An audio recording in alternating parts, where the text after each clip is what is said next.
नगर निकाय चुनाव में शानदार प्रदर्शन भारतीय जनता पार्टी का रहा। भारतीय जनता पार्टी जैसी नीति है, अमित शाह जैसी रणनीति है हमारे पास और कार्यकर्ताओं का एक जोश है। किसी भी चुनाव को आप लोग हल्के में लेते हुए दिखाई नहीं देते। जब चुनाव की बात आती है तो छोटा बड़ा नहीं है। आत्मचिंतन मंथन बहुत सारा किया कांग्रेस वालों ने और उनका निष्कर्ष ये निकल कर आया कि आप लोगों ने ईवीएम से छेड़खानी कर दी। रटा रटाया जुमला। फरीदाबाद आपकी कॉन्स्टिट्यूएंसी भी है, चुनाव प्रभारी आपको पंचकुला का बनाया गया। हर प्रदेश के हर जिले के अंदर मुझे जाना। सांपला में भी आपने कमल खिला दिया। हुड्डा साहब का गढ़ है। आज हरियाणा जो गढ़ है वो नायब सैनिक का गढ़ है। उकलाना की जनता को कहेंगे कि भाई चिंता मत करो, भले ही बीजेपी यहाँ पे जीती नहीं लेकिन काम उकलाना की भी पूरे हैं। सबका सामूहिक विकास किया जाएगा। नगर निगम, नगर पालिका, नगर परिषद हर जगह पे तो आपने कमाल किया ही, लेकिन अब आगे क्या कुछ रोड मैप है? जो समस्याएं थे उनको भी अच्छे तरीके से जानता हूं, उनका निवारण करना भी जानता हूँ। अब विपक्ष ये कहता है कि भ्रष्टाचार तो इस सरकार में बहुत ज्यादा हो रहा है, चरम पे भ्रष्टाचार है। अरे भ्रष्टाचार में तुम्हारी सरकार क्यों हुई? भ्रष्टाचार में तुम्हारे छोटे बड़े नेताओं पर FIR लॉन्च हुई है। हरियाणा में 2029 में अभय चौटाला कह रहे हैं हम सरकार बना के ही रहेंगे, उधर कांग्रेस वाले कह रहे नहीं हमारी 2029 में बन ही जाएगी। दूर दूर तक ख्यालों के जो सोच है उस पर मुझे कहीं भी कोई सच्चाई नहीं। कि विपक्ष ने बहुत सारे आरोप उसको लेके भी लगाए कि सफाई कर्मचारियों सरकार हमेशा से मानने को तैयार है, जो जायज मांगे थे आन आके उनको मानने का काम। देश क्या बहुत ही एक कठिन परिस्थिति में है, क्योंकि मोदी जी ने जब से बयान दिया है 7 बातों का ध्यान रखने के लिए, तो पैनिक की बात नहीं है, उन्होंने प्रिकॉशनरी बात करी। तो अब बहुत सारे विदेश दौरे सरकारों के भी होते हैं, मंत्रियों के भी होते हैं, अलग अलग कार्यक्रम भी होते हैं। हमने 1 साल के लिए प्रदेश सरकार ने किसी तरीके के भी जो विदेशी दौरे थे उनको सस्पेंड करने का काम किया। तो सीनियर डिप्टी मेयर और डिप्टी मेयर भी फरीदाबाद को जल्दी मिलेगा। ये पार्टी का निर्णय है, जैसे भी जब वो तो भारतीय जनता पार्टी क्या पंजाब जीतने के लिए पूरी तैयार है? नायब सैनिक जी जिस तरीके से वहाँ मेहनत कर रहे हैं, पंजाब के अंदर कमल खिलेगा और भारतीय जनता पार्टी की सरकार।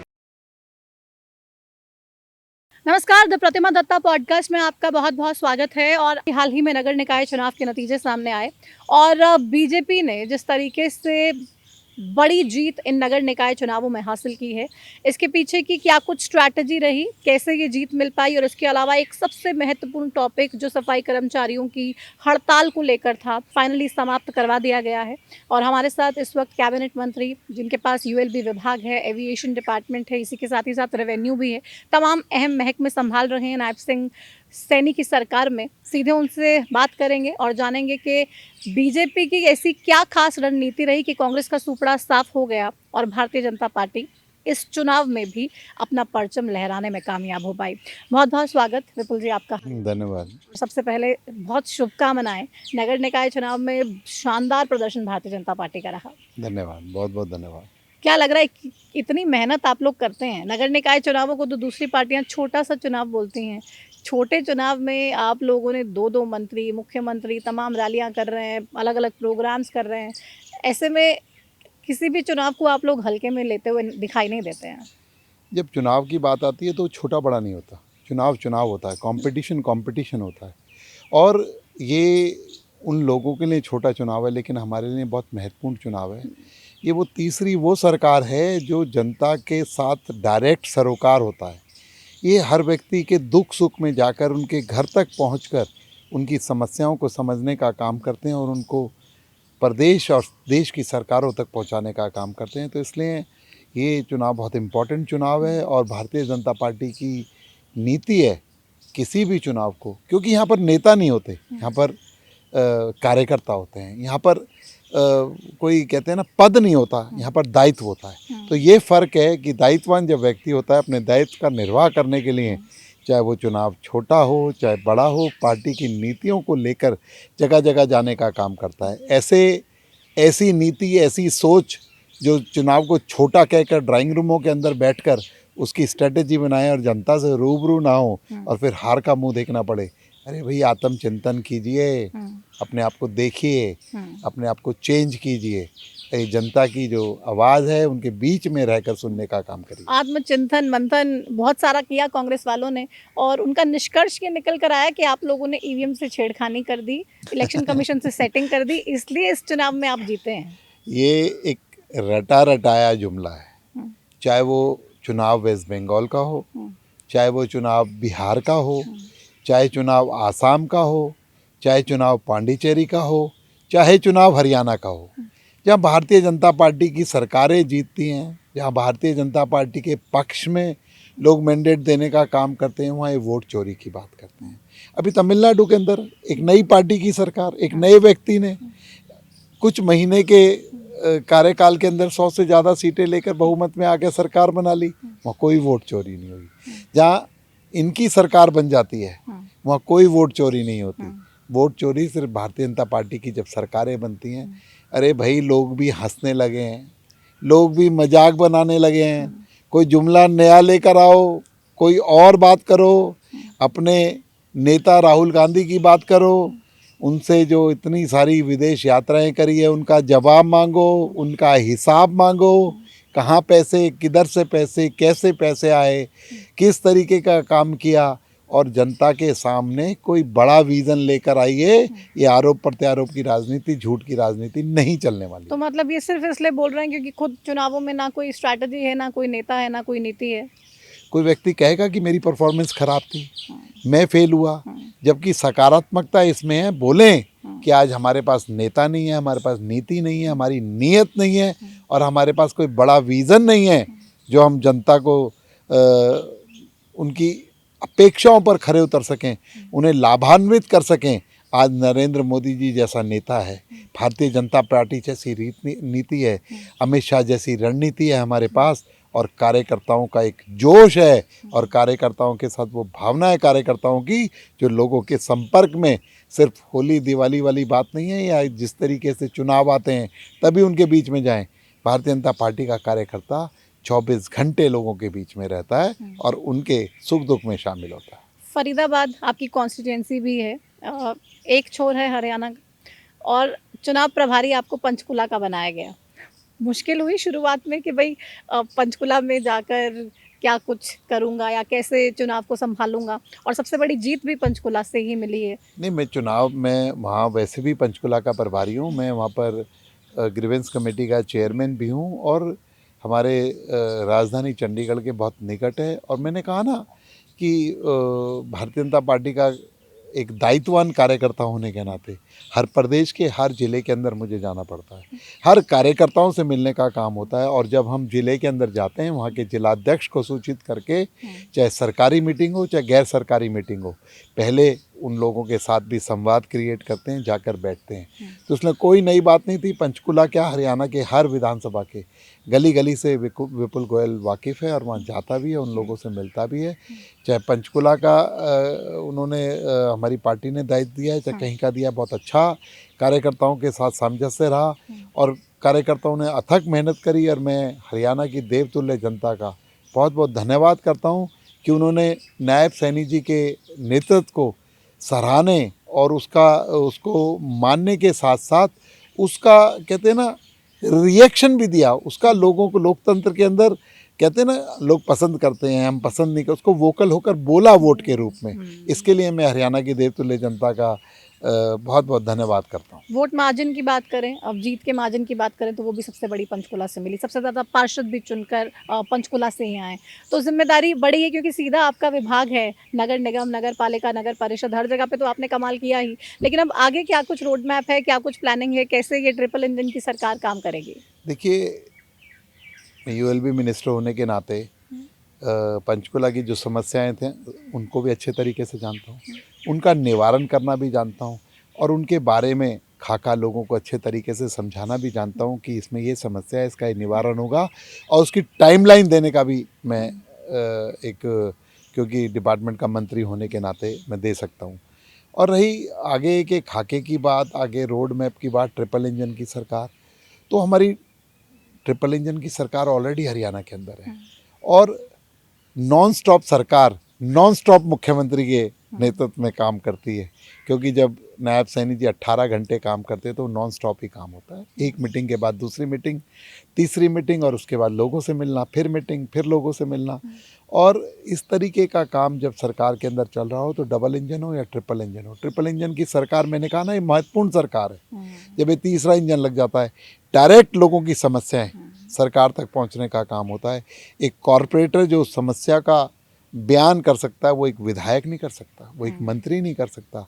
इसलिए ये बहुत इम्पोर्टेंट सरकार है, और इनके हिसाब के अनुसार जो हमने संकल्प पत्र दिया चाहे मुख्यमंत्री जी ने 2024 के अंदर विधानसभा चुनाव में संकल्प पत्र दिया, चाहे 2025 के अंदर में निकाय चुनाव हुए थे उसमें संकल्प पत्र दिया, और अब संकल्प पत्र जो बनाया है, सभी संकल्प पत्रों को पूरा करने के साथ साथ उसके अलावा भी जो नगर निकाय के चुनावों के अंदर हमने लोगों के बीच जाकर समस्याओं को देखा, उनको दूर करने का बहुत ही काम करें। एरिया स्पेसिफिक आपने संकल्प पत्र में वादे किए हैं, जहाँ पर जिस चीज़ की कमी है या जो परेशानी है वो तमाम चीज़ों का वादा आपने लोगों से किया है। तो अभी क्या माने, जितनी बड़ी जीत दी है लोगों ने, जितना ज़्यादा आशीर्वाद दिया है, उतना ज़्यादा दायित्व भी आपका बनता है कि भाई अब जल्दी परफॉर्म भी करके दिखाना पड़ेगा। देखिए, जब ये जीत इतने मार्जिन से होती है, विपुल गोयल विधानसभा के अंदर जब लगभग 50,000 वोटों से जीता, लोगों के अंदर खुशी उल्लास था, लेकिन मैं भी उस खुशी में शामिल था, लेकिन अंदर एक कौतूहल भी था कि किस तरीके से इनकी अपेक्षाओं पर खरा उतरा जाए, किस तरीके से इतने लोगों ने जो प्यार और उम्मीदें रखी हैं उसको पूरा करने का काम किया जाए। तो उसके लिए हम रोड मैप बनाकर और आज फरीदाबाद की विधानसभा के अंदर जो लोगों ने एक्सपेक्ट किया उसको परफॉर्म करने का काम कर रहे हैं।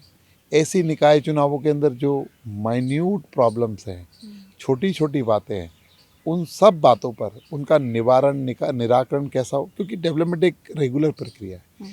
कुछ समस्याएं होंगी भी, कुछ समस्याएं रहेंगी भी, कुछ समस्याएं ख़त्म भी होंगी, लेकिन फिर भी जितना मैक्सिमम हम दे सकते हैं उसको देने का काम करेंगे। और मुख्यमंत्री जी के स्पष्ट आदेश कि लोगों को ईज़ मिलना चाहिए, लोगों को विकास दिखना चाहिए, लोगों को नियम कायदे कानून लोगों के साथ इस तरीके के होने चाहिए जिसे उनको अडॉप्ट करने में बहुत आसानी हो। और कहते हैं ना, बिज़नेस के अंदर ईज़ ऑफ डूइंग बिज़नेस जैसे कहते हैं, तो उसी तरीके से ईज़ ऑफ पॉलिसीज़ जो लोगों तक पहुँचे वैसा सिस्टम होना चाहिए। तो डिजिटलाइजेशन से फ़ायदा मिल रहा है आपको इन तमाम ऑब्वियसली चीज़ों से? डिजिटलाइजेशन से फ़ायदा मिलता है। जब आदमी सोते सोते उसे याद आता है कि कल लास्ट डेट है, मैंने अपना बिजली का बिल नहीं भरा, मैंने अपना प्रॉपर्टी टैक्स बिल नहीं भरा, मैंने अपना पानी का बिल नहीं भरा, अपना फ़ोन निकालता है और उससे पे कर देता है, तो लाभ ही मिलता है कि उसे जाकर लाइनों में नहीं लगना सांपला में पड़ता भी है। आपने कमल खिला दिया। हुड्डा साहब का सांपला गढ़ भी है, हुड्डा साहब सबसे बड़े नेता कांग्रेस के हरियाणा में माने जाते हैं। आज हरियाणा जो गढ़ है वो नायब सैनी का गढ़ है, वो भारतीय जनता पार्टी का गढ़ है। और आज चाहे सांपला की जनता हो और चाहे रोहतक की जनता हो, मैं कहना चाहता हूं, जो लोग क्षेत्रवाद की राजनीति करते आए हैं उन्होंने कुछ दिन के लिए तो अपना गढ़ बनाने की बात उसको कही जब तक वो वहाँ से रहे, लेकिन ये क्षेत्रवाद की राजनीति नहीं है, पूरे प्रदेश का सबका साथ सबका विकास और सबके विश्वास वाली सरकार है। इसलिए जहाँ पर जिसको अपना गढ़ कहते हो फिर चुनाव करा लेना नायब सैनी के नेतृत्व में, और वहाँ पर विजय भारतीय जनता पार्टी की होगी। क्योंकि जिस तरीके का प्लान, जिस तरीके का डेवलपमेंट पूरे हरियाणा के अंदर एक खाका खींचने का काम भारतीय जनता पार्टी की सरकारें करती आई हैं, उसी का ही परिणाम है कि तीसरी बार भी नायब सैनी के नेतृत्व में भारतीय जनता पार्टी की सरकार बनी और सब गढ़ों को, जितने भी धड़े थे और जितने भी गढ़ थे, उनको ढाने का काम इस हरियाणा की जनता ने किया। सोनीपत में भी यही, उसको भी हुड्डा साहब का बड़ा मजबूत। सोनीपत को भी आप कहेंगे तो आपकी भाषा में हुड्डा साहब का गढ़ कहा जाता था। कहाँ गया गढ़?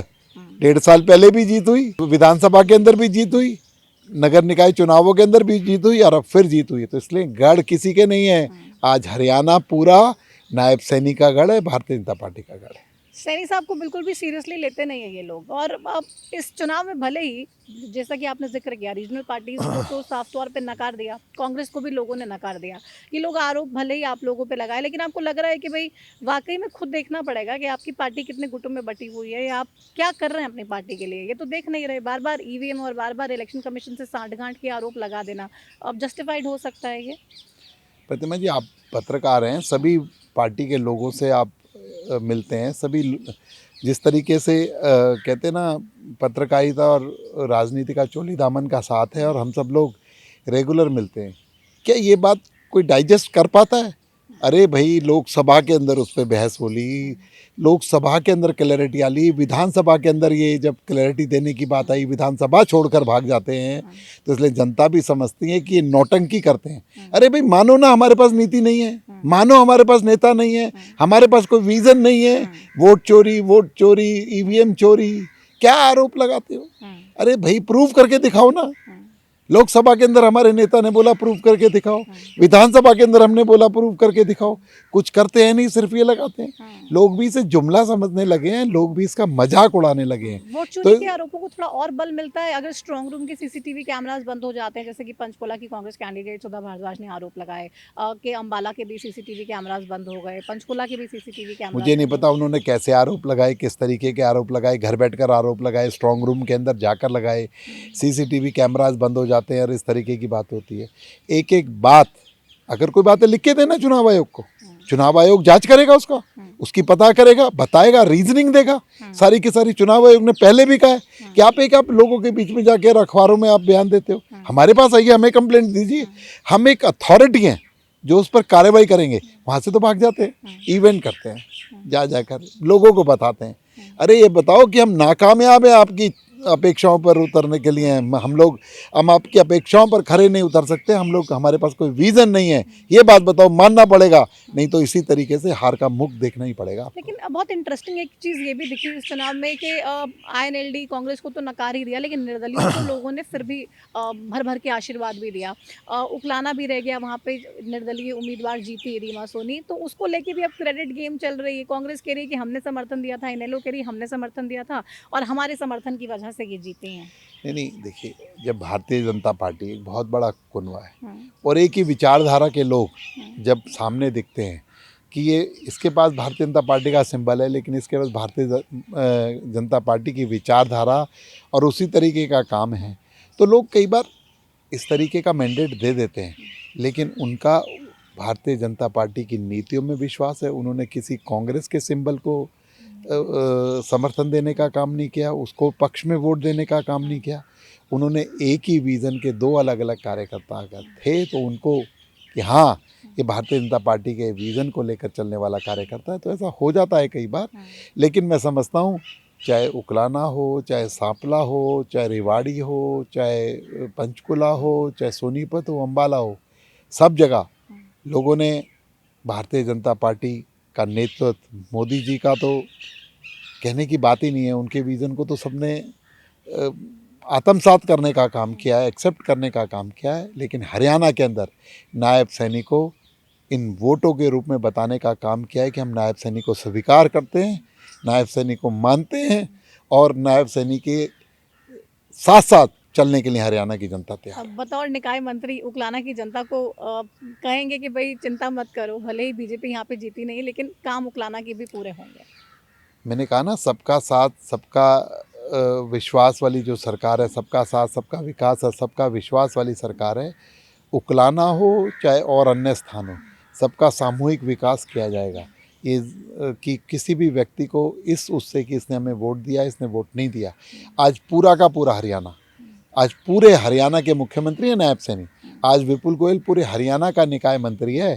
तो इसलिए किसी भी व्यक्ति को इस तरीके से 200-400 वोटें कम आ जाने से, अरे जिन लोगों ने वोट दिया है उनका भी तो ध्यान रखेंगे। रोड बनेगी तो उस पर वोट देने वाले भी चलेंगे और वोट ना देने वाले भी चलेंगे। तो इसलिए समग्र विकास हरियाणा का किया जाएगा, कोई भेदभाव नहीं रखा जाएगा। अब एक और बहुत बड़ा मसला था, हालांकि उसमें राहत मिली, आप लोग हड़ताल स्थगित कराने में कामयाब हो पाए हैं। और क्या कुछ परेशानियां थी सफाई कर्मचारियों की, और कैसे आप लोग मनाने में इतना समय भी लग गया, फाइनली मना तो कोई लिया? बात ही नहीं है, निकाय चुनाव चल रहे थे, सब लोगों की व्यवस्था थी उस निकाय चुनाव के अंदर, इसलिए थोड़ा सा ये डिले हुआ।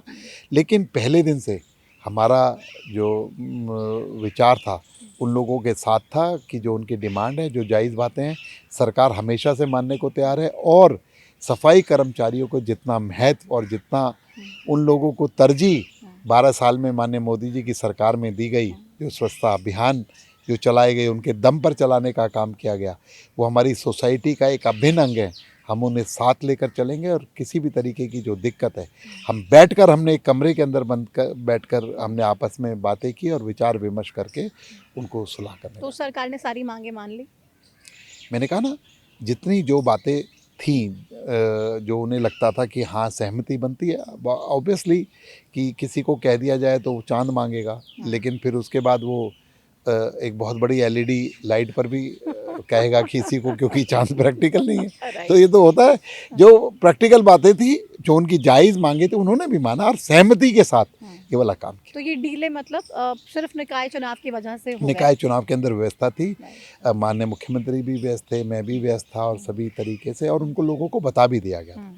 निकाय चुनाव का जिस दिन परिणाम आया उसी दिन हमने कोई डिले नहीं किया, जिस दिन काउंटिंग हो रही थी उसी दिन बैठकर इसका निराकरण कर दिया और आज सब स्ट्राइक सॉर्ट हो गया, क्योंकि सब विपक्ष ने बहुत सारे आरोप उसको लेके भी लगाए कि भाई प्रदर्शन कर रहे हैं कर्मचारी, पूरे प्रदेश का बुरा हाल है, कचरा उठाने को कोई है नहीं और सरकार मस्त है चुनाव। आपने देखा, फिर भी लोगों ने भारतीय जनता पार्टी को वोट दिया, उनकी बातों पे विश्वास नहीं किया, क्योंकि सफाई कर्मचारी अच्छे तरीके से कहते थे और जानते थे कि सरकार सबके साथ, सबको साथ लेकर चलने वाली सरकार है, सबके बारे में सोचने वाली सरकार है। उनकी जो जो जायज़ मांगे थी सारी हमने बगैर किसी जद्दोजहद के, हाँ ना के, उनको मानने का काम किया। तो ये स्थायी सोल्यूशन कर दिया गया है, अब दोबारा इस तरीके की स्थायी परिस्थिति सोल्यूशन कर, देखने को मैंने कहा नहीं ना, ज़रूरतें, डिमांड्स, डेवलपमेंट ये टाइम टू टाइम बदलती रहती हैं, ये समय के हिसाब से चलती हैं।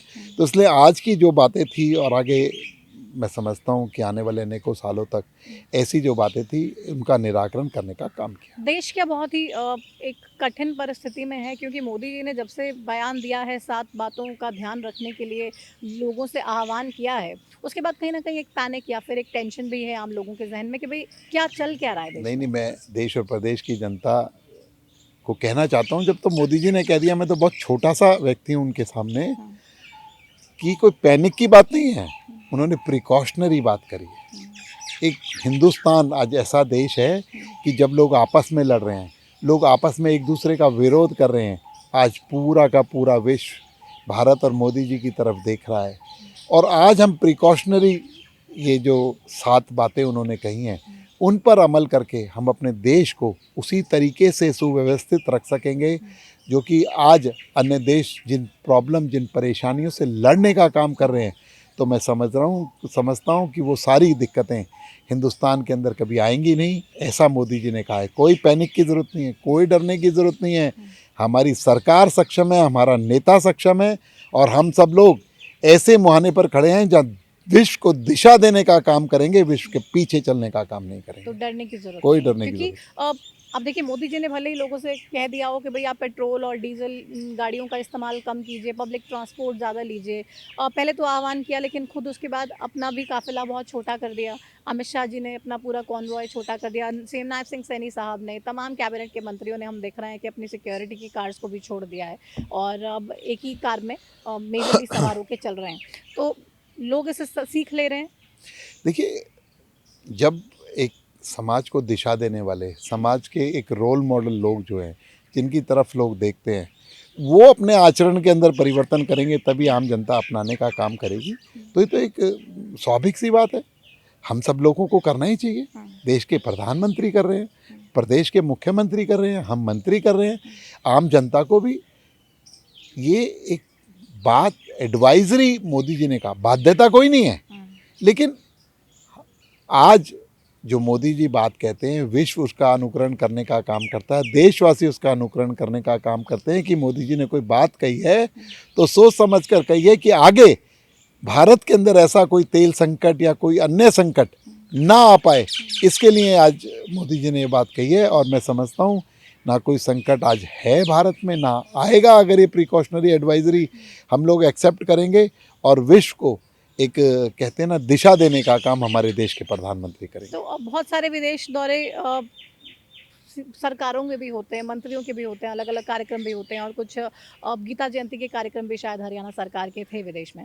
उसको लेके क्या कुछ अब प्लान है, क्योंकि मोदी जी ने लोगों से कहा है कि विदेश नहीं जाना है? हमने 1 साल के लिए प्रदेश सरकार ने सारे हर किसी तरीके के भी जो विदेशी दौरे थे उनको सस्पेंड करने का काम किया।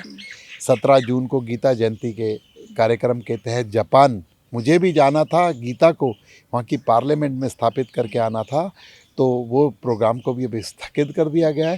पहले जो देश के प्रधानमंत्री जी ने जो एडवाइजरी जारी की है उसके तहत हम लोग काम करेंगे।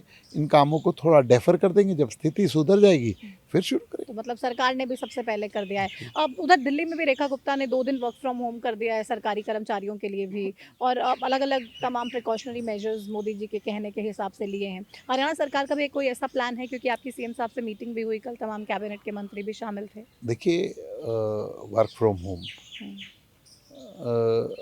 कहते हैं आवश्यकता आविष्कार की जननी है। हम्म, कोविड जैसी महामारी आई, हम्म, हमारा देश और पूरा विश्व उससे जूझ रहा था।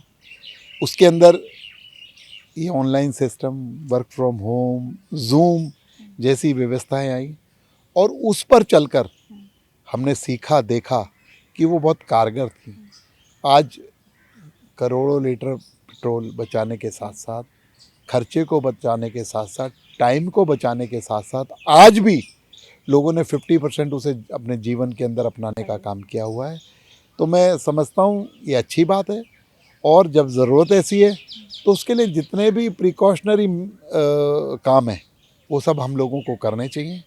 हमारे अंदर, हमारे प्रदेश के अंदर भी गुरुग्राम आता है जहाँ पर आईटी का एक बहुत बड़ा हब है। उस आईटी के हब के लोगों को भी कोई इसमें एडवाइजरी जारी करना या कोई बाध्यता करना, ऐसा कोई सरकार का मंशा नहीं है। कोई पैनिक क्रिएट करना सरकार की मंशा नहीं है। लेकिन ये मल्टीनेशनल कंपनीज़ हैं, ये भी जानती हैं। और आज जो शुरू किया गया था कोविड के अंदर, बहुत सारी कंपनियों ने आज भी वर्क फ्रॉम होम किया हुआ है। तो वर्क फ्रॉम होम एक अच्छी बात है। लोगों को वर्क कल्चर, उस कल्चर में काम करने की आदत भी है। और जो ये देश के ऊपर किसी भी तरीके का पेट्रोल को इंपोर्ट करने का प्रेशर ना पड़े, ज़्यादा इंपोर्ट करने का, उसको बचाने के लिए बहुत अच्छा तरीका भी है और हमें अपनाना चाहिए। गोल्ड पे भी इम्पोर्ट ड्यूटी सरकार ने भारी भरकम बढ़ा दी है। देखिए, मैंने कहा ना, अननेसेसरी में विदेशी मुद्रा हम लोग गोल्ड खरीदने में लगाएं, जबकि ऐसी कोई ज़रूरत नहीं है। गोल्ड कोई एसेंशियल कमोडिटी नहीं है। तो ये अगर हम इसे 1 साल के लिए डेफर कर दें और हमारे देश पर विदेशी मुद्रा का इतना बड़ा भार ना पड़े, तो मैंने कहा ना, आज अपने आप को ऐसे लीडर नहीं बना जाता, ऐसे ही दिशा देने वाला व्यक्ति नहीं तय होता। उसके लिए बहुत कुछ कॉम्प्रोमाइज़ करने पड़ते हैं। एक मानव से व्यक्ति जब महामानव बनता है ना, तो उसे बहुत सारे सेक्रीफाइस करने पड़ते हैं। आज हिंदुस्तान मोदी जी के नेतृत्व में उस एज पर खड़ा है जहाँ की विश्व उसको फॉलो करे और विश्व उसकी तरफ देखकर उसके प्रिकॉशनरी जो चीज़ें अपनाई हैं, उसमें से एक व्यक्तित्व इतना बड़ा होकर निकले कि लोग उसके पीछे चलें। इसके लिए हर भारतवासी को, हर हिंदुस्तानी को सेक्रीफाइस करना चाहिए। थोड़ा सा आपकी पॉलिटिकल करियर की शुरुआत पे आते हुए, क्योंकि उसको लेके भी बहुत सारे सवाल हमें लोग अक्सर पूछते हैं, बहुत बार जवाब भी हालांकि आपने दिए हैं, बट थोड़ा डिटेल में बात करते हैं। आपने राजनीति क्यों चुनी, कैसे चुनी, कब फाइनल फैसला लिया कि भाई अब राजनीति में आना है? मैं कहते ना, राजनीति स्कूल टाइम से ही लोग मुझे कहते थे भाई ही इज़ अ लीडर। हाँ। क्योंकि जब मैं 9th और 10th क्लास में भी पढ़ता था, ऐसा बहुत कम होता है कि उस स्कूल का एक एक स्टूडेंट से लेके प्रिंसिपल तक उस बच्चे को जाने, जो एक स्टूडेंट हो। तो मैं समझता हूँ उसी टाइम से मेरी आइडेंटिटी उनके बीच में थी। सब लोग मुझे नाम से और ये विपुल है ऐसे जानते थे। उसके अलावा स्कूल के जो भी सामूहिक निर्णय होते थे, स्कूल के अंदर क्या इवेंट होगा, स्कूल के अंदर किस तरीके का उत्सव मनाने का काम होगा, स्कूल पे टूर कहाँ होगा, तो ये मैनेजमेंट भी हम लोग डिस्कस करके तय करने का अच्छा, आपसे तब डिस्कस करते थे आपके टीचर? तय करने का काम करते थे। मैंने कहा ना, ये गॉड्स ब्लेसिंग्स। और मैं राजनीति को हमेशा से, क्योंकि राजनीति कोई बुरी चीज़ नहीं है, राजनीति हमारे जीवन का अभिन्न अंग है। हम गाड़ी जो चलाते हैं उसकी कीमत क्या होगी, हम जो गाड़ी में पेट्रोल डालते हैं उसका रेट क्या होगा, हमारे स्कूल के जाते हुए बच्चों की फ़ीस क्या होगी, हम जो इनकम कमाते हैं कितने % इनकम टैक्स में देंगे, कितने % इनकम को घर ले जाएंगे, और तो और जब रोटी बनाते हैं गैस का सिलेंडर का रेट क्या होगा। जब वो भी राजनीति तय करती है तो हम राजनीति से दूर कैसे रह सकते हैं। राजनीति हमारे जीवन का एक अभिन्न अंग है। चारों तरफ अगर आप नज़र दौड़ाएंगे तो राजनीति के बगैर कुछ नहीं है। हमारी जीवन को दिशा देने का काम राजनीति करती है। और 2014 के अंदर देश के प्रधानमंत्री नरेंद्र मोदी जी बने, जब उन्होंने राजनीति को सेवा की बात कही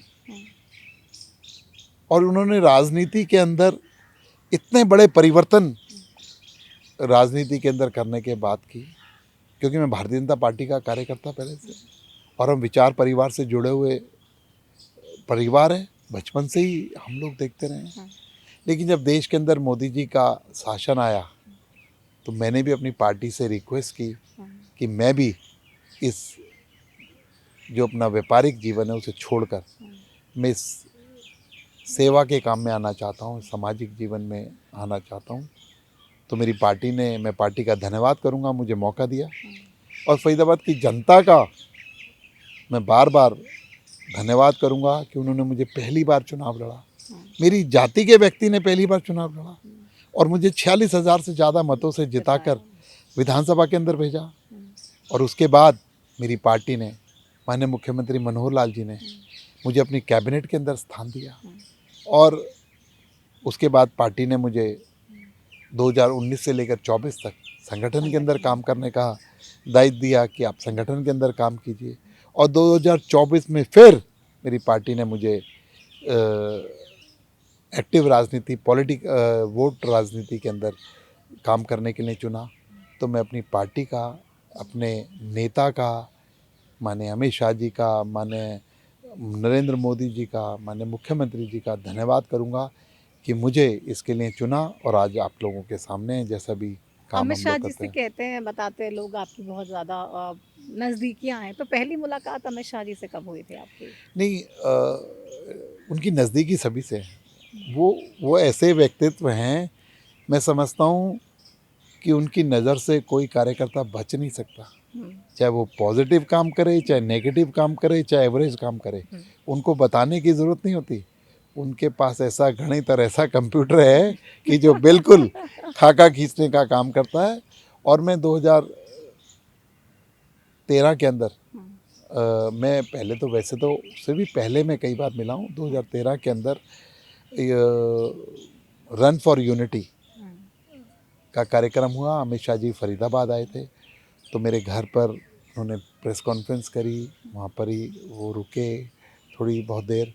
और उसके अलावा अन्य बहुत सारे जगह पर मिले, लेकिन उनके डिसाइसिव नेचर, एक लौह पुरुष जिसे कहते हैं, उनको मैंने जिस रूप में आज तक देखा है, तो मैं समझता हूँ कि देश का एक नेता, देश का एक व्यक्ति और देश का होम मिनिस्टर ऐसा ही होना चाहिए। राजनीति का चाणक्य कहते हैं अमित शाह को। तो कोई सीख उन्होंने कभी आपको दी कि विपुल, ये चीज़ का हमेशा ध्यान रखना, कोई राजनीतिक सीख दी है? उनका जीवन का हर टॉपिक जो है, उनके जीवन का हर चीज़ अपने आप में एक एक स्कूल है, यूनिवर्सिटी है सीखने के लिए। किस तरीके का आचरण, किस तरीके का पहनावा, किस तरीके का डिसाइसिवनेस और विषम परिस्थितियों में भी धैर्य नहीं खोना और मजबूती से कॉन्फिडेंस के अंदर काम करना। आज वेस्ट बंगाल के अंदर हमारे विपक्षी लोग कहते थे कि आज भारतीय जनता पार्टी पाकिस्तान में सरकार बना सकती है लेकिन वेस्ट बंगाल के अंदर सरकार नहीं बना सकती। तो मैं उनको बताना चाहता हूँ, ये मोदी जी का नेतृत्व और अमित शाह जी का रणनीति थी कि आज भारतीय जनता पार्टी की सरकार इतने स्पष्ट जनादेश के साथ, बहुमत के साथ वेस्ट बंगाल के अंदर। वहाँ पे भी यही सब आरोप लग रहे हैं, वोट चोरी और SIR से आपने सारे वोट काट दिए उन लोगों की, ये तमाम अरे आप तो सत्ता के अंदर अनेकों सालों तक रहे थे, जो हम पर वोट चोरी का आरोप आप लगा रहे हो, आप लोग करते आए होगे, आपको तरीका पता है, आप कर लो भाई उसे। अगर आप कोई ऐसा तरीका आपके पास है तो हमारे पास तो कोई तरीका नहीं है। हम तो लोगों के दिलों की चोरी करते हैं, लोगों के दिलों पर राज करने का काम करते हैं। लोगों की भावनाओं को कदर करने का काम कीजिए, लोगों के दिलों की बातों को समझने का काम कीजिए, फिर वोट चोरी का आरोप लगाने की ज़रूरत नहीं पड़ेगी।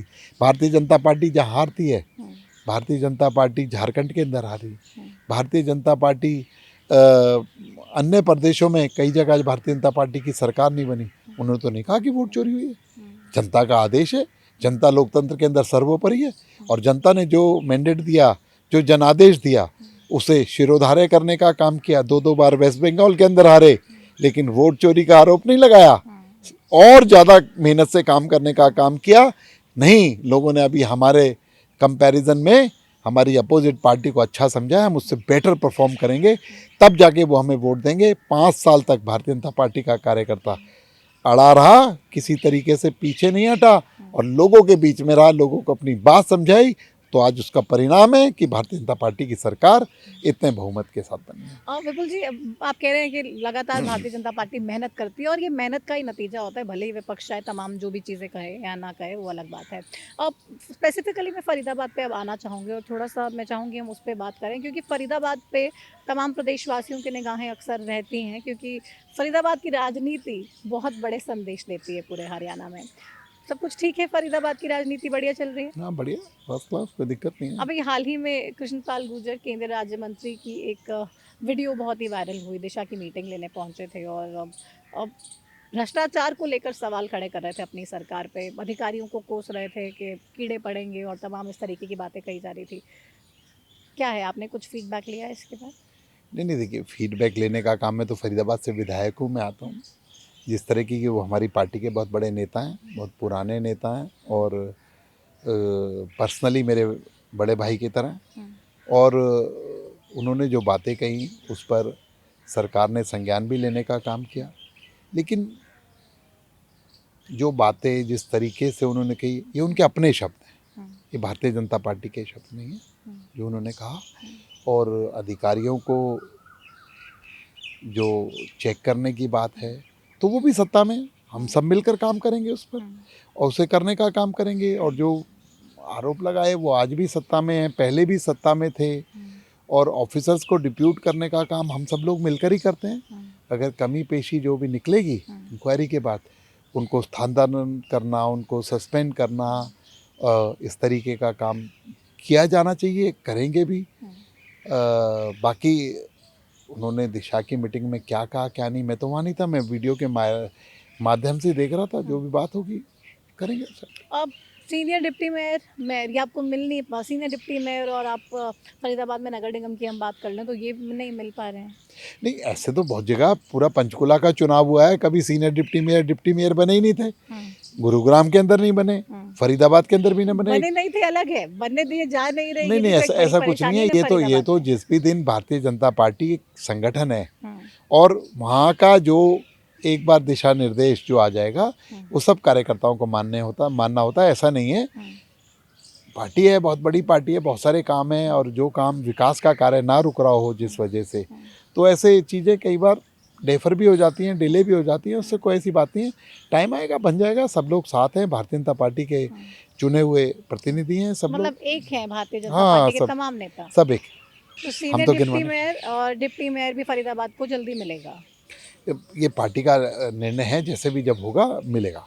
क्योंकि गुड़गांव में भी यही समस्या है, रॉनरवीर से भी मैंने पूछा तो उन्होंने कहा बस पार्टी का आ जाएगा जब फैसला तो आपको बता देंगे, अभी कुछ बात बन नहीं पा रही है। नहीं, बन नहीं पा रही, नहीं, पार्टी का फैसला नहीं आया है, बन नहीं पा रही नहीं कहा होगा उन्होंने। ये पार्टी का फैसला जिस दिन आ जाएगा बना देंगे, कोई दिक्कत वैसे नहीं। कोई किसी तरीके की अब फरीदाबाद में दिल्ली के बहुत नज़दीक है और पूरे एनसीआर में एक पोल्यूशन की बड़ी समस्या है। अभी तो हम चंडीगढ़ में बैठे हैं और बढ़िया मौसम भी है, हवा भी साफ़ है, और इस मौसम में तो चलो वैसे भी होती ही है, बट अदरवाइज़ हम फरीदाबाद में अगर एयर पोल्यूशन की बात करें या गुरुग्राम या पूरा एनसीआर की बेसिकली, तो कितना बड़ा चैलेंज है। आप लोग कोशिश कर रहे हैं, पेड़ भी बहुत सारे लगा रहे हैं, पेड़ की ट्रैकिंग भी कर रहे हैं कि भाई जो लग रहे हैं वो आगे मेंटेन रहने चाहिए, तो निजात मिल पाएगी क्या पोल्यूशन से? देखिए, बहुत सारा काम इस समस्या पर चल रहा है, लेकिन ये एक नेचुरल प्रॉब्लम भी है। जब नवंबर दिसंबर से लेकर जनवरी तक हवा का दबाव कुछ इस तरीके से होता है, एनसीआर के ऊपर होता है, वहाँ पूरा का पूरा पोल्यूटेड होने का काम होता है। लेकिन जैसे ही मौसम खुलता है तो वहाँ पर पोल्यूशन ख़त्म हो जाता है। लेकिन पोल्यूशन को कम करने के लिए आपके आंकड़े होंगे, जानकर खुशी भी होगी, पूरे एनसीआर के अंदर, फरीदाबाद के अंदर पोल्यूशन 25% कम था। AQI का जो पैमाना था वो 25% कम था। इसे और आगे भी ले जाएंगे। इसके लिए फरीदाबाद के लोगों का मैं धन्यवाद करूँगा, फरीदाबाद के NGOs का धन्यवाद करूँगा, फरीदाबाद की मातृशक्ति महिलाओं का धन्यवाद करूँगा, जो करोड़ों करोड़ों पेड़ लगाने का काम कर रहे हैं हमारे साथ मिलकर। हम लोग इको वन बनाने की बात कर रहे हैं। जितनी भी छोटी मोटी लेफ्ट आउट पॉकेट थी जहाँ गंदगी पड़ी रहती थी या कुछ पशुओं ने घर बना रखा था, उनको हम लोग बाउंड्री करके उनके अंदर डेंस फॉरेस्ट बनाने का काम कर रहे हैं। और हमने संकल्प लिया है जल्दी हम 500 ऐसे डेंस फॉरेस्ट बनाने का काम करेंगे, इको वन बनाने का काम करेंगे। और नमो वन जो कि एक 18 किलोमीटर की लेंथ के अंदर 2 साइड बन रहा है, जिसके अंदर कई करोड़ पौधे हम लगाएंगे नहीं, उगाएंगे इस पंचवर्षीय योजना के अंदर, उस पर काम करने का काम करें। तो काम बहुत तेजी से आगे बढ़ रहा है। बहुत तेज़ी से आगे बढ़ रहा है। और चाहे स्वच्छता की बात हो, चाहे कंस्ट्रक्शन साइट के नॉर्म्स की बात हो, सभी पर काम चल रहा है। क्योंकि ये मल्टीपल फैक्टर्स होते हैं पोल्यूशन के, उनको ठीक करेंगे। लेकिन पौधा लगाना एक ऐसा फैक्टर है कि जो मल्टीपल फैक्टर को भी एब्जॉर्ब करने का काम करता है और पोल्यूशन को कम करता है। अब भ्रष्टाचार को लेकर हालांकि आप लोग कहते हैं हमारी जीरो टॉलरेंस की नीति है, हम बिल्कुल भी बर्दाश्त नहीं करते हैं। अब विपक्ष ये कहता है कि भ्रष्टाचार तो इस सरकार में बहुत ज़्यादा हो रहा है, चरम पे भ्रष्टाचार है और हर जगह पे भ्रष्टाचार है। ऐसा मैं कह रहा हूँ, उनके पास कोई स्पेसिफिक मुद्दे नहीं है, कोई स्पेसिफिक बात नहीं करेंगे। हम्म, अरे भ्रष्टाचार में तुम्हारी सरकार गिरी है, भ्रष्टाचार में तुम्हारे छोटे बड़े नेताओं पर एफआईआर लॉन्च हुई है, भ्रष्टाचार में अनेकों नेता आज भी कोर्ट का सामना कर रहे हैं जिनके ऊपर एफआईआर लॉन्च हुई है। तो इसलिए मैं कहना चाहता हूँ कि सिर्फ वेग आरोप लगाने के बजाय स्पेसिफिक बात कीजिए, हम उसकी जांच कराएंगे, हम उस पर कार्रवाई करने का काम करेंगे। लेकिन जब जब डिबेट किसी भी ऐसे उनके आरोप पर हम लोग विधानसभा के अंदर करते हैं, तो विपक्ष एक सकारात्मक बात ना करके उस डिबेट में से भागने का काम करता है। आप लोगों ने विधानसभा का विशेष सत्र बुलाया, उन्होंने बाहर अपना पैरेलल सेशन लगा दिया। लोकसभा अध्यक्ष हमारे विधानसभा अध्यक्ष ने उन्हें नोटिस दिया। भेजा, हाँ। How it's possible in democracy या इस लोकतांत्रिक व्यवस्था के अंदर कैसे हो सकता है कि तुम अलग से वहाँ लगाओ उसके बाहर। ये प्रदेश की जनता ने भी देखा और इसकी आलोचनाएं लोगों ने की हैं, और देखते हैं इसका जो क्या एक्शन होता है, क्या रेगुलरिटी में डिफ़ॉल्ट पाया जाता है, तो उसको करने का काम करेंगे। पंजाब और हरियाणा भाई हैं, अभी अगला चुनाव पंजाब में है, तो भारतीय जनता पार्टी क्या पंजाब जीतने के लिए पूरी तैयार है? क्योंकि सैनी साहब तो पगड़ी पहन के पंजाबी में बात कर रहे हैं, अलग अलग कार्यक्रम कर रहे हैं जाके पंजाब में, तो पूरी जिम्मेदारी अब पंजाब को जीतने की सैनी साहब और सैनी साहब की मुस्कुराहट को दे दी है क्या पार्टी ने? देखिए, पंजाब के अंदर पिछले 1 साल के अंदर सैनी साहब ने जितना काम किया है, वो उनकी एक्सेप्टेबिलिटी है। पंजाब के लोग उन्हें पसंद करते हैं। हरियाणा के लोगों का तो दिल जीतने का काम किया ही किया उन्होंने। अब पंजाब के लोगों का भी मैं देखता हूँ, जब जब मैं मुख्यमंत्री निवास जाता हूँ, मुख्यमंत्री दफ्तर जाता हूँ, तो सैकड़ों की संख्या में जो वहाँ के बड़े बड़े की वोटर जिन्हें कहेंगे, सरमाएदार व्यक्ति कहेंगे, सरपंच हों, पंच हों, पार्षद हों, वो लोग वहाँ पर होते हैं। और सैनी साहब के बारे में कई बार हम पूछते भी हैं, तो लोगों का यही बात होती है, ओ नहीं साड़ा वीर है, साड़ा बंदा है। तो लोग उन्हें इस तरीके के जब संबोधनों से बात करते हैं तो बड़ा अच्छा लगता है, और वो उनकी बातें भी उसी प्यार से उससे सुनते हैं। और उनका कोई विज़न एक भारतीय जनता पार्टी के कार्यकर्ता के नाते, दायित्ववान कार्यकर्ता के नाते, कि पंजाब के अंदर भी भारतीय जनता पार्टी की सरकार आए और पंजाब के लोगों को भी वो सारी सुविधाएं मिल सकें जो मोदी सरकार ने, केंद्र सरकार ने देश के लिए निश्चित की हैं। तो यही एक उनका उद्देश्य है। इसीलिए वो पंजाब के अंदर भी जाते हैं, पंजाब के लोगों को, क्योंकि पंजाब हमारा भाई है, वहाँ की जनता भी हमारी अपनी जनता है। वो लोग भी उन फैसिलिटीज़ से, उन सुविधाओं से क्यों वंचित रहें जो केंद्र की सरकार कश्मीर से कन्याकुमारी तक हर व्यक्ति को देना चाहती है। तो इसके लिए वो रात दिन लगे हुए हैं। हरियाणा के अंदर भी काम करते हैं, वहाँ भी काम करते हैं, और मुझे पूर्ण विश्वास है मोदी जी के नेतृत्व में, और नायब सैनी जी जिस तरीके से वहाँ मेहनत कर रहे हैं, पंजाब के अंदर कमल खिलेगा और भारतीय जनता पार्टी की सरकार। अब भारतीय जनता पार्टी तो आप कह रहे हैं हर जगह पे सरकार बनाई लेगी, पंजाब का अगला नंबर है, लेकिन हरियाणा का क्या फ्यूचर देख रहे हैं? हरियाणा में 2029 में अभय चौटाला कह रहे हैं हम सरकार बना के ही रहेंगे, उधर कांग्रेस वाले कह रहे हैं नहीं हमारी 2029 में बन ही जाएगी, बीजेपी ने जितने भी करने थे उल्टे पुल्टे काम ये कर लिए, 2029 में कामयाब नहीं होंगे। प्रतिमा जी, सपने देखना कुछ भी मनगढ़ंत ख्याली पुलाव बनाना, उसमें तो कोई किसी की रोक ही नहीं है। हम भी कुछ भी सोच सकते हैं, लेकिन ये लोकतांत्रिक व्यवस्था है, यह चुनाव पैमाना होता है। अभी कल चुनाव का रिजल्ट आया है, निकाय चुनावों का। 1.5 साल के कार्यकाल पर इस हरियाणा की जनता ने, जहाँ पर हरियाणा में एक जगह चुनाव नहीं हुआ, ईस्ट वेस्ट नॉर्थ साउथ सब जगह पर चुनाव हुआ, और हरियाणा की जनता ने एक मत से नायब सैनी के नेतृत्व पर मोहर लगाने का काम किया। इसलिए वो 29 की बात ना करें, पिछले साल 25 के अंदर भी जब चुनाव हुआ, 1 साल के बाद निकाय चुनाव हुए, उसमें हरियाणा की जनता ने मैंडेट देने का काम किया कि हम नायब सैनी के पक्ष में हैं, और कल प्रदेश की जनता ने ये मैंडेट दिया है। तो इसलिए अभी दूर दूर तक उनके ख्यालों के जो सोच है उस पर मुझे कहीं भी कोई सच्चाई नज़र नहीं आती। दिग्विजय चौटाला कह रहे हैं कि भाई अब हम सबको मिलना ही पड़ेगा, INLD, जेजेपी, कांग्रेस, आम आदमी पार्टी सब मिलके ही बीजेपी को हरा पाएंगे, ऐसा कुछ प्रबंध करना पड़ेगा। मैं कह रहा हूँ ना, इसी तरीके का काम कि जब एक व्यक्ति इतना पॉपुलर हो जाता है, एक व्यक्ति इतना ज़्यादा लोगों तक जिसकी रीच हो जाती है, तो लोग तरह तरह की स्ट्रेटजी अपनाते हैं। अपनाएं, हम कब मना कर रहे हैं। ये तो जो भी इसका निर्णायक प्रदेश की जनता है, जो निर्णय देगी उसे सिरोधार्य करने का काम करेंगे। वोट चोरी का आरोप नहीं लगाएंगे, मैं पक्का कह रहा हूँ। तो कुछ भी हो जाए, लेकिन वोट चोरी के आरोप आप लोग नहीं लगाएंगे। निराधार मिथ्या एक सामाजिक जीवन के अंदर, पॉलिटिकल जीवन के अंदर, और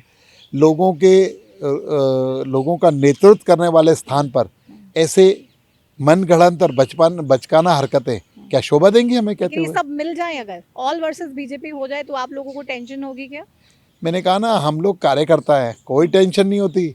हम अपनी नीति को लेके, अपने विजन को लेके, और जो किए हुए काम हैं उसको लेके अपने नेता के पीछे चलने का काम करते हैं। और भारतीय जनता पार्टी अनेकों प्रदेशों के अंदर ऐसे भानुमति के कुनवे जुड़ चुके हैं कि जिनका विचार नहीं मिलता, जिनकी नीतियाँ नहीं मिलती, जिनके नेता आपस में फुटबॉल करते हैं, एक दूसरे के जानी दुश्मन हैं, वो भी सत्ता पाने के लिए एक हो गए। लेकिन वहाँ की प्रदेश की जनता ने उनको नकारने का काम किया और भारतीय जनता पार्टी को अपनाने का काम किया। अब आखिरी सवाल, और एक रैपिड फायर है जो अक्सर हम करते हैं हर इंटरव्यू में, हर पॉडकास्ट में। कुछ नाम लूँगी जल्दी से, आपके जहन में जो भी एक वर्ड या एक लाइन जो भी आए, तो एक क्विक आंसर आप उस पर दीजिएगा। करें शुरुआत? कीजिए। मनोहर लाल खट्टर। हमारे बहुत ही सक्सेसफुल मुख्यमंत्री रहे हैं और हमारी पार्टी के बहुत बड़े नेता हैं। नायब सिंह सैनी।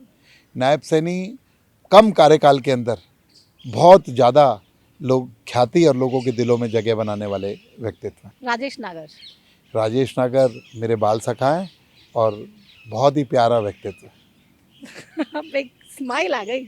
और मतलब ये रैपिड फायर को बीच में रोक के एक राजेश नागर का सवाल भी मुझे आपसे पूछना है, क्योंकि जब उनसे मैंने इंटरव्यू किया था तो मुझे बता रहे थे स्कूल में आप दोनों साथ में होते थे, तो कुछ शरारत भी करते थे क्या कभी दोनों मिलके?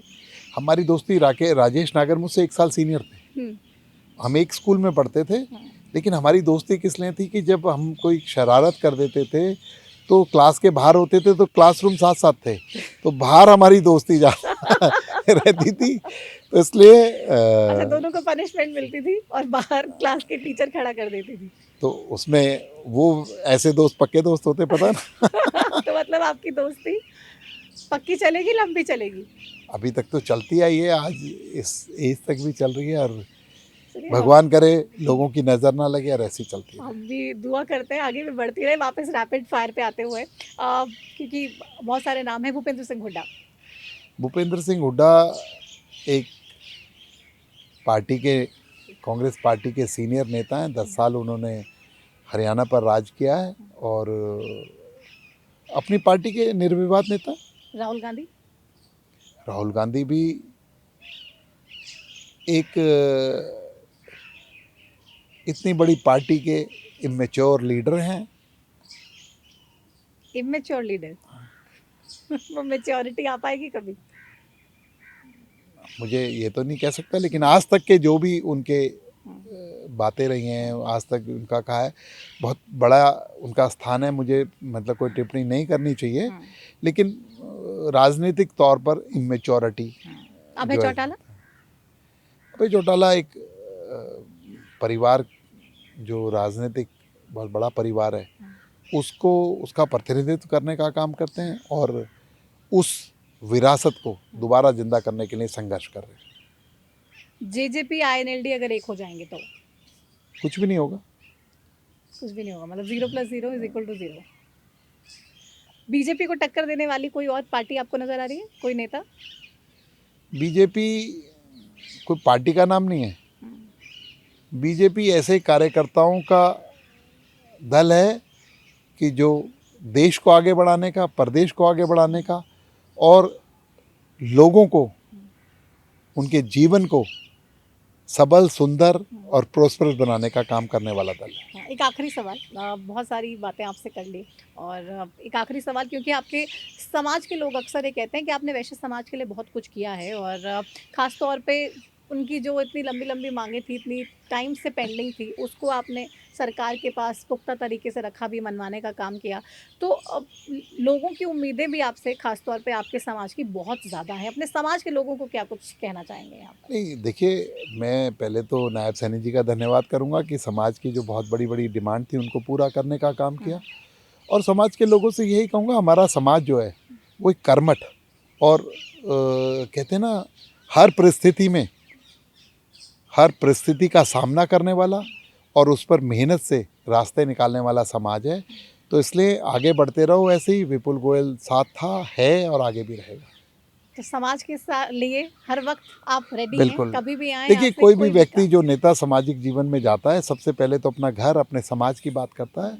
तो मैं समाज के लोगों के लिए, रात को 12 बज रहे हों, सुबह के 4 बज रहे हों, विपुल गोयल बिल्कुल तैयार है। और सिर्फ समाज के लिए नहीं, बहुत लोग हमारे पास भी आते हैं और कहते हैं कि भाई हम जाते हैं विपुल गोयल जी के पास, कोई काम होता है वो तुरंत फ़ोन उठा के फ़ोन कर देते हैं और हमारा काम हो जाता है। तो मतलब आपको नहीं लगता है कि भाई इतनी जल्दी भी काम नहीं करना चाहिए, क्योंकि नेताओं की तो आदत होती है डीले करने की? विपुल गोयल 36 बिरादरी के का नेतृत्व करने का काम करता है। मेरी विधानसभा के अंदर पूरा भारत रहता है, फरीदाबाद विधानसभा के अंदर कोई ऐसा स्टेट नहीं है जहाँ का व्यक्ति माना रहता हूँ, और उसके बावजूद भी विपुल गोयल 50,000 से ज़्यादा मतों से जीतने का मैंडेट उसे मिला। तो मैं, समाज के लोगों की एक्सपेक्टेशन होना जायज़ है, समाज के लोगों के लिए भी मैं करने के लिए जायज़, लेकिन विपुल गोयल समाज का व्यक्ति देखकर, अपनी विधानसभा का व्यक्ति देखकर या किसी जाति विशेष का व्यक्ति देख के काम नहीं करता। और नेता इतने बिजी रहते हैं, अगर उसे डिले करेंगे, हमें क्या दूसरा काम याद रहेगा? क्योंकि अगले समय में अगले व्यक्ति होंगे। तो इसलिए जो जब आया उसका फ़ोन करके काम का निराकरण हो जाए, तो इससे सुंदर तो कोई बात ही नहीं हो सकती, मेरा ये मानना है। तो इसलिए विपुल गोयल ऐसे ही करता है। अपनी कॉन्स्टिट्यूएंसी के लोगों को क्या कुछ कहना चाह रहे हैं, क्योंकि उनके साथ भी आपने बहुत सारे वादे किए थे, हालांकि तेज़ी से उन कामों को आप आगे बढ़ाने की कोशिश कर रहे हैं।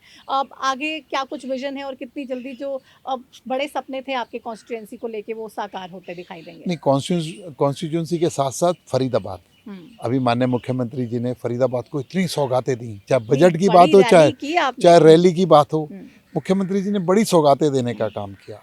तो मैं फरीदाबाद की जनता को यही कहना चाहूँगा कि विपुल गोयल में जो प्यार आप लोगों ने दिखाया है, तो विपुल गोयल किसी भी तरीके से उन सपनों को जो आपने देखे हैं, जो आपने सजोए हैं, उनका पूरा करने के लिए पूर्ण रूप से प्रयत्न करेगा। विपुल गोयल आपका ऋणी था और ज़िंदगी भर विपुल गोयल आपका ऋणी रहेगा, क्योंकि मानते हैं फरीदाबाद में बहुत ज़्यादा पोटेंशियल है और गुरुग्राम को भी टक्कर देने का पोटेंशियल है, और आप अब वो तमाम चीज़ें जो लोगों को लगता है शायद गुरुग्राम में है, फरीदाबाद में नहीं है, वो आप ला कर देंगे। Faridabad now has a capability to become an international city of Haryana, of NCR, क्योंकि जेवर एयरपोर्ट की एक्सेसिबिलिटी जो हमारे यहाँ से आगे होने जा रही है, तो मैं समझता हूँ फरीदाबाद से जेवर एयरपोर्ट 30 मिनट की दूरी पर, और गुरुग्राम पार करके दिल्ली एयरपोर्ट, अभी जो ट्रैफिक बढ़ जाने की वजह से हमारे लिए 2 घंटे का लगभग रास्ता हो गया, और एक एशिया का दूसरे नंबर का एयरपोर्ट आने की वजह से फरीदाबाद के अंदर बहुत सारी संभावनाएं हैं, और नए नए वेंचर्स, नए इंडस्ट्रीज़, नए साइबर हब्स, नए एंटरटेनमेंट सिटीज़, नए चीज़ें फरीदाबाद के अंदर आएंगी। और जो अभी मुख्यमंत्री जी ने बजट के अंदर भी और वैसे भी जो घोषणाएं की हैं, उससे मैं समझता हूँ उन सब चीज़ों को हम धरातल पर जल्दी जल्दी उतारेंगे और फरीदाबाद को एक इंटरनेशनल सिटी डेवलप करने का काम करेंगे। विश्वास है जितनी स्पीड से आप काम कर रहे हैं और जितने कॉन्फिडेंस से कर रहे हैं, तमाम फरीदाबाद के लिए जो सपने आपने देखे हैं साकार होंगे। बहुत शुक्रिया अपना समय देने के लिए और इस तमाम बातचीत के लिए। Thank you. वेलकम। तो आपने सुना कैबिनेट मंत्री विपुल गोयल ने खुलकर बात की है। कैसे शरारत करते थे बचपन में तो टीचर पनिशमेंट भी देती थी के साथ साथ अब जिस जिम्मेदारी के साथ जो सरकार ने जिम्मेदारी दी है उसको निभा रहे हैं और तमाम वादे जो हरियाणा के लोगों के साथ किए हैं, क्योंकि अब ट्रिपल इंजन की सरकार भी है, निकाय मंत्री हैं और निकाय चुनाव में भर भर के आशीर्वाद जो प्रदेश के लोगों ने दिया, उसके बाद काम होगा, बहुत तेज़ी से होगा और जो भी वादे आपसे किए हैं बीजेपी ने अपने संकल्प पत्र में, उन तमाम वादों को पूरा किया जाएगा। ख़ास तौर पे फरीदाबाद के लोगों के लिए बहुत कुछ है, फरीदाबाद के लिए बहुत बड़े सपने हैं विपुल गोयल के और उन्हें विश्वास है कि फरीदाबाद में जो पोटेंशियल है, वो तमाम चीज़ों को लाकर फरीदाबाद में ज़रूर रखेंगे और फरीदाबाद का विकास, फरीदाबाद के लोगों को जॉब्स और तमाम तरीके की जो परेशानियाँ हैं, उसका अंत ज़रूर होगा। बहरहाल इस खास इंटरव्यू में मेरे साथ बस इतना ही। आप देखते रहिए हरियाणा न्यूज़। मुझे दीजिए इजाज़त। नमस्कार।